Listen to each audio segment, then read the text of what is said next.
2 best multivitamin जो अगर आपको कमज़ोरी रहती है, थकावट रहती है, जिस समय दर्दें, पट्ठों में खिंचाव रहता है, तो आप इस्तेमाल कर सकते हैं। आजकल हमारी खुराक के अंदर चूँकि सारी चीज़ें खालिस नहीं हैं और हमारे ग़िज़ाई अज्जा और खुराक की आदतें भी कुछ ऐसी हो गई हैं जिसकी वजह से जिस समय दर्दें रहती हैं, कमज़ोरी रहती है, पट्ठों में खिंचाव, टाँगों में दर्दें, हाथ-पाँव सुन्न, जलना, ये सब कुछ मसाइल रहते हैं। उसमें नंबर 1 सबसे अच्छा जो मल्टीविटामिन है वो है सेंट्रम। सेंट्रम के अंदर ना सिर्फ ये है कि बहुत अच्छे विटामिन्स हैं जैसे विटामिन ए है, बी है, डी है, ई है, बल्कि कुछ मिनरल्स भी हैं जैसे कि सेलेनियम और जिंक, जिसकी वजह से हमारे जिस्म में ग़िज़ाई अज्जा की कमी नहीं होती और हमारी सेहत अमूमी तौर पे अच्छी रहती है, हम फिट रहते हैं।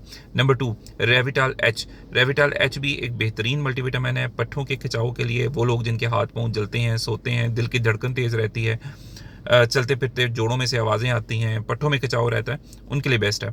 ये दोनों मल्टीविटामिन जो हैं ये सेफ़ हैं, इनके साइड इफ़ेक्ट्स नहीं हैं, ये आप इस्तेमाल कर सकते हैं। इनको इस्तेमाल करने का बेस्ट टाइम क्या है, इसके अलावा और कौन से मल्टीविटामिन हैं जो आपको लेने चाहिए, इसके ऊपर मैंने मुकम्मल एक वीडियो बना दी है जो मेरे चैनल के ऊपर मौजूद है। उसका लिंक मैंने डिस्क्रिप्शन में दे दिया है, वो जाके चैनल के ऊपर आप देख सकते हैं कि मल्टीविटामिन किन लोगों को कौन से मल्टीविटामिन इस्तेमाल करने चाहिए, शुगर के मरीज़ों को कौन से खाने चाहिए, दिल के मरीज़ों को कौन से चाहिए, वो इस वीडियो में मौजूद है। अगर आपको ये वीडियो अच्छी लगी है तो कमेंट्स में यस लिखें, चैनल को सब्सक्राइब करें, दोस्तों से शेयर करें। Thank you.